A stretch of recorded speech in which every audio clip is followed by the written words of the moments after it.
183 items sold on eBay, £22,369 in total revenue, which equals £19,899 after taking into consideration eBay fees. £18,500 spent on faulty items nets us around £1,400 pre-tax earnings. 104 profit or loss total episodes, averaging around 6 hours an episode, gives us a total of 624 labor hours. Take consumables into equation like flux, solder, electrics. This equals around £40 a month. Times that number by the amount of months that profit or loss has actually been a thing for, which is 19. That gives us £760 worth of cost. Take £760 from £1,400 and that gives us £640. Divide 640 by the amount of hours I've put in, which is 624, and that gives us a total of £1, 2 pence an hour. At least the knowledge or skill that I've learned over the past 19 months is completely worth it, right?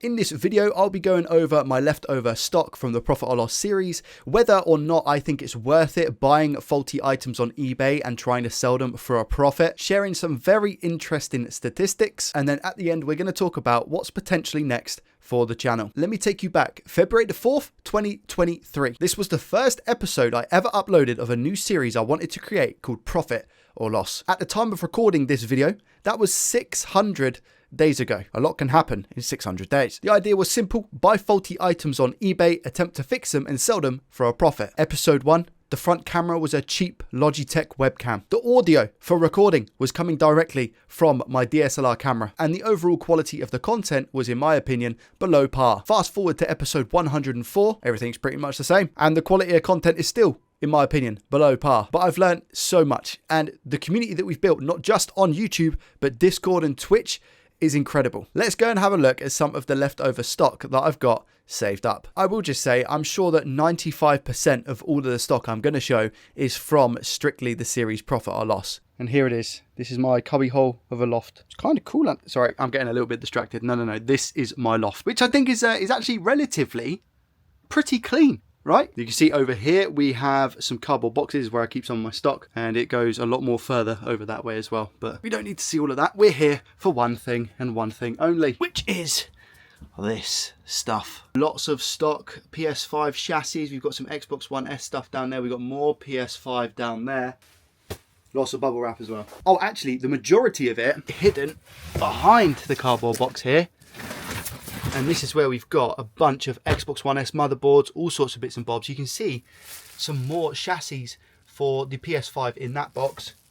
I think that one over there in the corner is more so Xbox One S. We've got some Xbox Series X boxes down there. So yeah, I actually think it's going to be quite a lot to sort out. So here we have the Xbox One S motherboards. We've got all of these parts in here, so many different parts. Here is just some front daughter boards for the Xbox One S. I'd say probably the Xbox One S and the PlayStation 5s are where I have the most donors. There's a couple of power supplies that we have down there as well. Again, this is another box. We've got more PS5 parts and just chassis. And under here we've got like the heatsink with some other bits and bobs.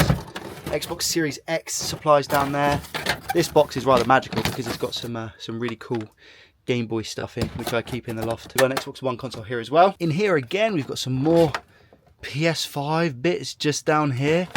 PS5 fan, Xbox Series X chassis with a bunch of stuff inside it. Another Xbox One original as well. We got the heatsink for an Xbox Series X. And just here, even more, oh my God, I'm actually starting to realize how much stuff I've got. So Series X parts, another Series X chassis down there. We've got disk drives coming out of our ears. They're going to be for PS5. We've got PS5 chassis here. Under here, we've got more PS5 chassis. I think I'm going to be keeping all of this just in case for future projects and stuff, but maybe I am turning into a little bit of a hoarder, which is one thing I said I wasn't going to turn into. This right here is, yep, another box. You guessed it. What do we have in here? Another PS5. What does it say? Use chassis, no PSU, no board.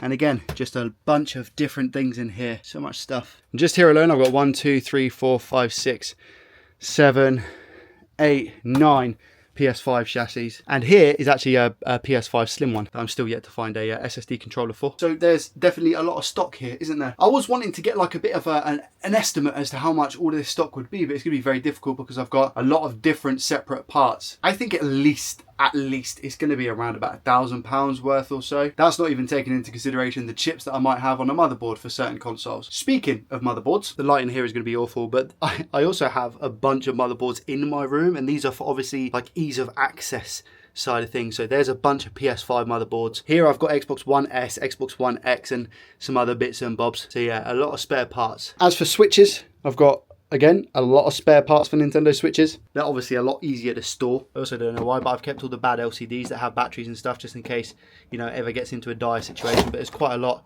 in there.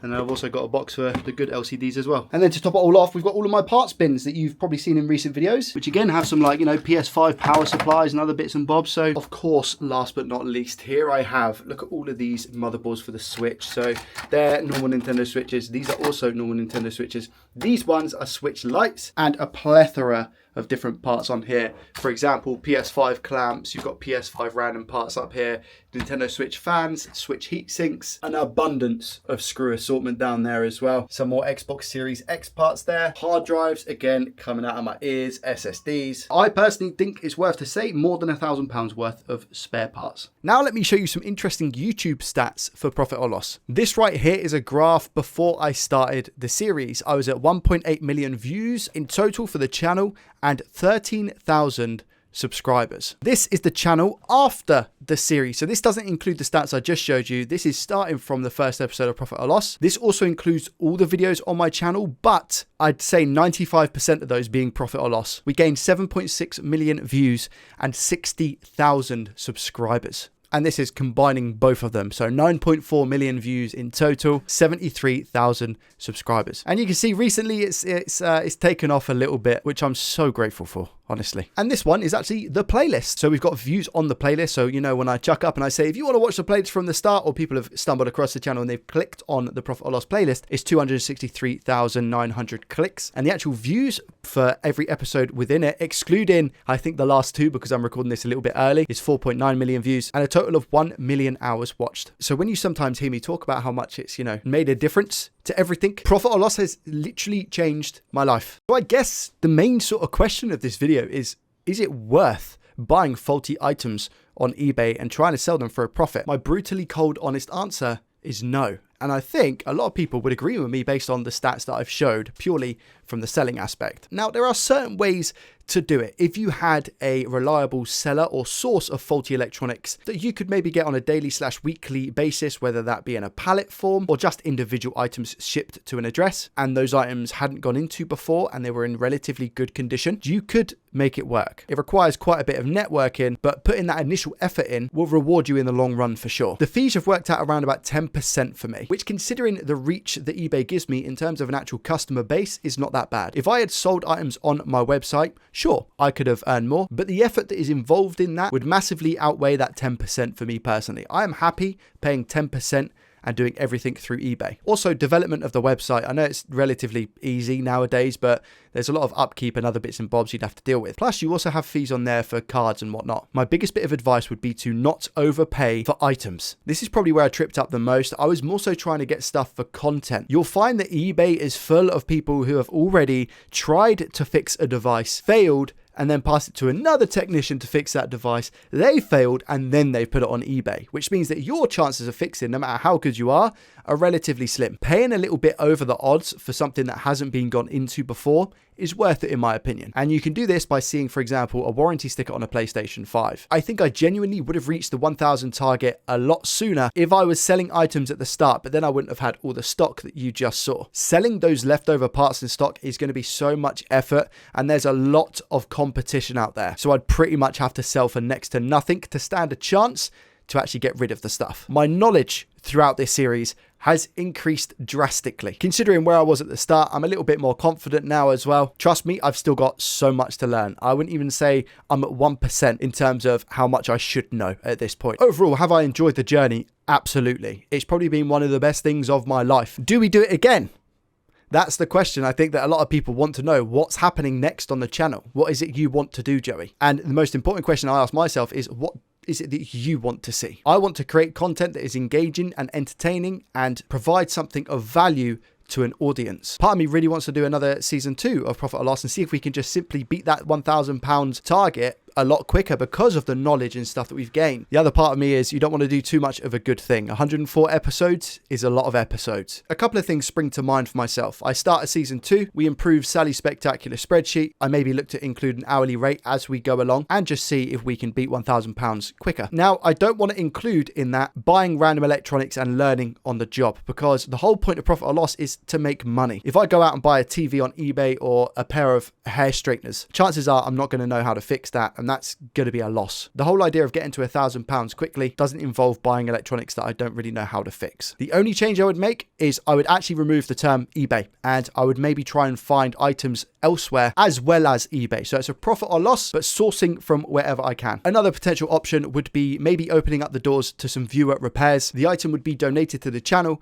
and then if I was able to fix it, I would list it up on eBay and raise money for charity. That money would then go straight to charity. I felt a little bit funny about this one because I didn't want to ask people for their devices, but if it's something that you've attempted to repair yourself, or it's an electronic device that you're not going to get repaired and it's just sitting in a drawer and it will go into the bin, if I can then use that for content, which provides me and my family with a living. But the good thing about that is I'm not taking your junk to then sell as my personal profit. It would go to a charity. So I'm thinking about that as well. That would be pretty cool. And then finally, another option is start like a learning series whereby I'm actually buying stuff that I've not fixed on the channel before. I know nothing about it, and I can spend a little bit more time on that item, whether that be having to order a chip from AliExpress that takes 3 to 4 weeks. And the main preface of that is to learn with you and hopefully teach some people out there about electronics in general. Separating that from the profit or loss should satisfy the audience who are sick of seeing the same items in profit or loss, if that makes sense. If I'm honest, my head's a little bit all over the place at the moment because there's a lot of different options that I can choose from, but I'm going to selfishly ask the audience, like, who wants to be a millionaire? If you could let me know down below what your thoughts and opinions were on season 1, if you would like to see a season 2, that would be much appreciated. Also with a little bit of feedback of what you think I should maybe add in extra, and then if you see something you like that's been posted by another person, just thumbs it up so it goes to the top, and we can maybe break that down and together as a community come up with something that is going to be a little bit more enjoyable to watch. And before I forget, if you want to grab yourself a lovely Eyewitness Profit or Loss season 1 t-shirt, I'll leave a link down below in the description. These were designed by Marv, aka Eagles, and I think they're fantastic. Not like my modeling career. Also for reference, that was an XL because I'm 6 foot. I want to push myself as much as I can in terms of the content, so I would like to level it up a bit, but I'm also really interested to hear what you guys have to say because of the fact you've put me here. I am just so appreciative of every single person who watches, likes, subscribes. Thank you for watching the first season of Profit or Loss. Here's to many, many, many more years on YouTube and content creation in general. Have a great rest of your day, week, weekend, whatever it is for you. And I will see you, as always, in the next one. Peace.